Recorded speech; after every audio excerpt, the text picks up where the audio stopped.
Yes, Roma wines taste better because only Roma selects from the world's greatest wine reserves for your pleasure. And now, Roma Wines, R-O-M-A, Roma Wines present Suspense. Tonight, Roma Wines bring you Mr. Van Heflin in Three Blind Mice, a suspense play produced, edited, and directed for Roma Wines by William Spear. Van Heflin was born on December 13, 1908 in Walters, Oklahoma. The son of a dentist, he began his acting career on Broadway in the late 1920s. Between 1928 and 36, he appeared in Mr. Moneypenny, The Bride of Torozko, The Night Remembers, Midwest, and End of Summer. That year, Heflin signed with RKO and made his film debut opposite Katherine Hepburn in A Woman Rebels. He spent the next 5 years playing character parts. He made his radio debut on the Columbia Workshop in 1938. Lockwood, Bentley, and Walsh Publishing. It still said it on the big brass nameplate. Going down. Oh, good evening, Mr. Lockwood. Good evening. Sure, the elevator operators were nice to me. Most of the office boys remembered to knock on my door before they came in. And even some of the stenographers still spoke to me. But everybody else above the rank of junior story reader knew it was just a question of time before that big brass nameplate in the lobby came down and another one went up in its place. Bentley and Walsh Publishing. No more Lockwood. If ever a man hated his partners, I did. Main floor, sir.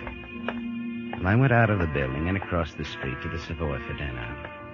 Even the head waiter must have heard the rumor. He gave me the dime-sized table over in the corner that's generally reserved for out-of-town ribbon clerks. That's all right, Bob. There'll be another day. I'd gotten to coffee and dessert when I saw Helen Conover. Well, that just about summed it up. Heflin signed with MGM as the U.S. was getting into World War II. In 1942, his role as Jeff Hartnett in Johnny Eager won him a Best Supporting Actor Academy Award. He got top billing in 2 B films, Kid Glove Killer and Grand Central Murder.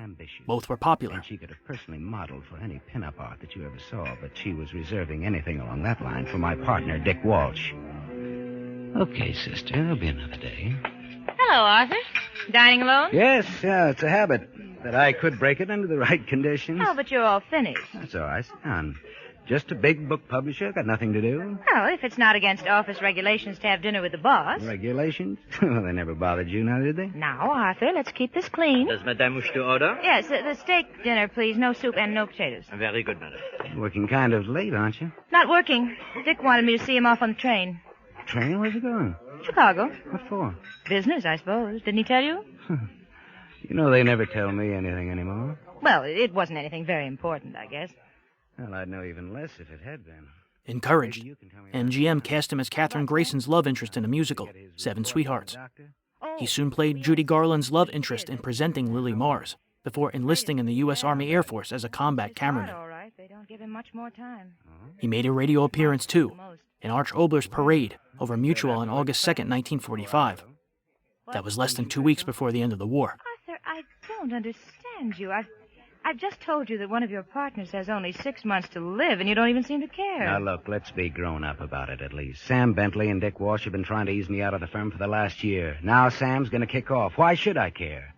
You really hate him, don't you? Me? I don't hate anybody. I just hope he kicks off tonight instead of waiting 6 months and the Dick Walsh's train runs into the Hudson River, that's all. I don't hate anybody.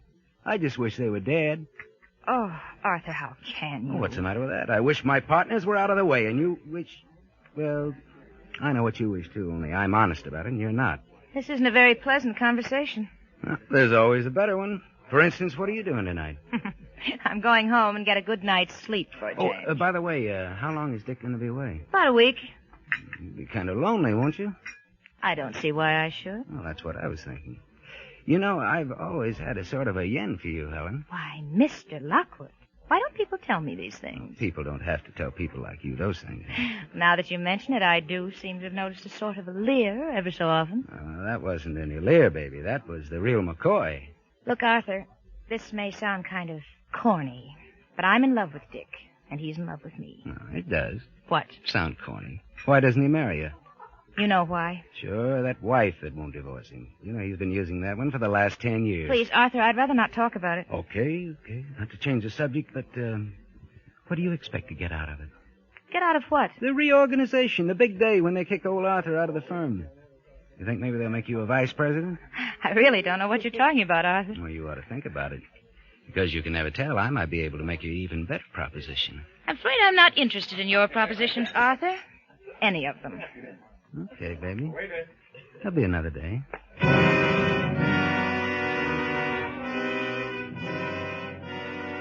After the war, MGM loaned him to Hal Wallace to appear opposite Barbara Stanwyck in The Strange Love of Martha Ivers, and to Warner Brothers to co-star with Joan Crawford in Possessed.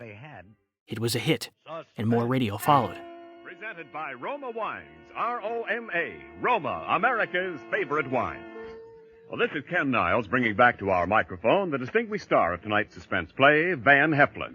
Van, you played the part of a publisher tonight. How about publishing a few tips on Roma wines? Well, with wine like Roma, Ken, all you need to do is publish the facts. Well, fact number one is that Roma, America's greatest vintner, has asked me to present you with this basket of Roma wines for your wonderful performance tonight. Well, that's a very good beginning, Ken. My thanks to you and to Roma. Fact number two, Van, is that your friends will enjoy the Roma California Sherry in your gift basket.